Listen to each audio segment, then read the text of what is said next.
Donc bonjour tout le monde, j'espère que vous allez très bien. Donc le thème d'aujourd'hui ça sera sur les semelles centriques ou bien les semelles excentriques, c'est-à-dire le choix entre ces deux types de semelles. En fait ça va concerner les semelles isolées comme ça va concerner aussi les semelles filantes. Donc on parlera pas des radiers généraux comme on parlera pas des pieux et des fondations profondes. Donc seulement on va se concentrer cette fois sur les semelles isolées et les semelles filantes. Donc, dans un premier temps, j'aime bien définir, ça veut dire quoi une semelle centrique et ça veut dire quoi une semelle excentrique. Donc déjà, d'après leur nom, une semelle centrique, c'est là où nous avons le poteau qui se prélève de cette fondation, ou bien du pied de la fondation. Elle est centrée, c'est-à-dire elle est dans l'axe. Si on projette une vue de haut, on va trouver que l'axe du poteau coïncide avec l'axe du pied de la fondation, tout simplement. Alors que pour la semelle excentrique, c'est là où nous avons le poteau, ou bien le voile qui monte du pied de la fondation, et n'est pas centré. Donc soit qu'il est à l'extrémité droite, soit qu'il est à l'extrémité gauche, soit qu'il est tout simplement, son axe ne coïncide pas avec l'axe du pied de la fondation. Donc je parle toujours de la fondation filante, de la semelle filante comme de la semelle isolée, d'accord? Donc en fait, comme je le fais toujours, je travaille toujours sur des cas qui sont concrets et faciles à comprendre. Donc supposons que nous sommes dans le cas d'une ruelle devant laquelle il y a un groupement de bâtiments, bien un bloc de bâtiments. C'est-à-dire chaque bâtiment, il doit être séparé aux autres bâtiments moyennant des joints de rupture, et nous avons ici un terrain à construire. Ce qui va être construit ici, c'est un bâtiment à une seule façade, d'accord? Donc cette façade va faire face à la ruelle qu'on vous voyez ici dans la figure. Donc comment mettre en place le réseau ou bien le système fondatif de ce bâtiment? Ça sera comme suit. D'accord? Donc supposons que nous sommes dans le cas des semelles isolées, c'est-à-dire nous n'avons pas recouru vers les semelles filantes, que ce soit nous n'avons pas de voile, ou bien nous n'avons pas une hétérogénéité du sol très accentuée qui va nous pousser à aller vers la semelle filante. D'accord? Donc on va se contenter seulement par des semelles isolées. Donc ici en fait la contrainte qu'il faut vraiment y faire attention, c'est que nous sommes bloqués par les bâtiments mitoyens.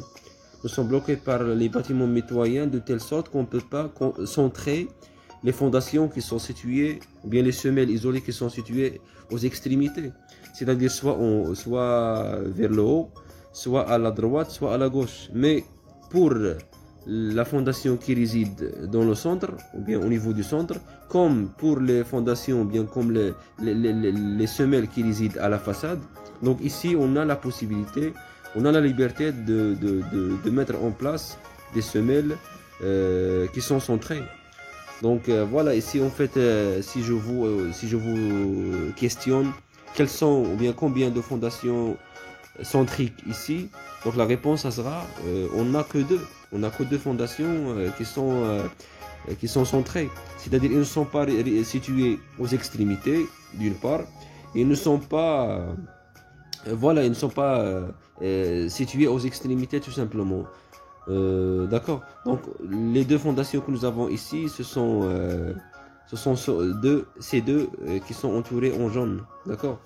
Donc en fait, le principe que vous devez vraiment prendre ou bien saisir, c'est que chaque fondation excentrique, il doit être lié avec une fondation centrique, tout simplement.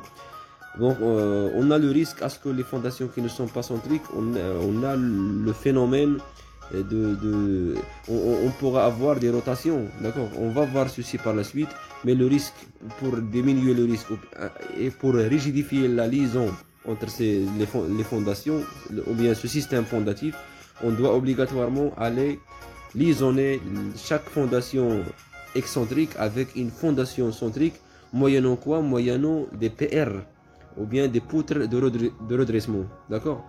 Mais pour les fondations qui ne sont pas c'est-à-dire la liaison entre une fondation excentrique et une autre fondation excentrique. Ici, on ne va mettre que le chaînage ou bien des longrines. D'accord? Donc voilà, ce qui est en bleu, ce sont des chaînages ou bien des longrines, mais ce qui est en rouge, c'est en fait ça qui réfère aux poutres de redressement ou bien au PR. Donc notez bien, les fondations excentriques, elles doivent être obligatoirement liaisonnées avec les fondations centriques, moyennant des poutres de redressement. Des poutres de redressement ou bien des PR. Mais pour les fondations qui sont excentriques, la liaison entre elles, elle sera moyennant des longrines ou bien des chaînages. D'accord? Donc la poutre de redressement, tout simplement, elle est à prévoir entre une fondation centrique et une autre fondation excentrique. Donc c'est ça la définition globale. Et puisque nous n'avons que deux fondations qui sont centriques, donc les autres fondations doivent être liaisonnées ou bien liées ou bien reliées à ces fondations centriques moyennant des PR. D'accord, c'est clair. Donc voilà. Je vais maintenant essayer de définir ça veut dire quoi une poutre de redressement et ça veut dire quoi une longrine, ou bien tout simplement je vais parler du système de ferraillage, car en fait en ce qui concerne le béton, ça sera la même classe de béton, ça sera la même résistance à la compression, mais pour le ferraillage il y a une petite différence en ce qui concerne la poutre de redressement et les longrines. Donc supposons maintenant que nous sommes positionnés dans le cas où nous avons une semelle excentrique qui doit être liaisonnée avec une semelle qui est centrique.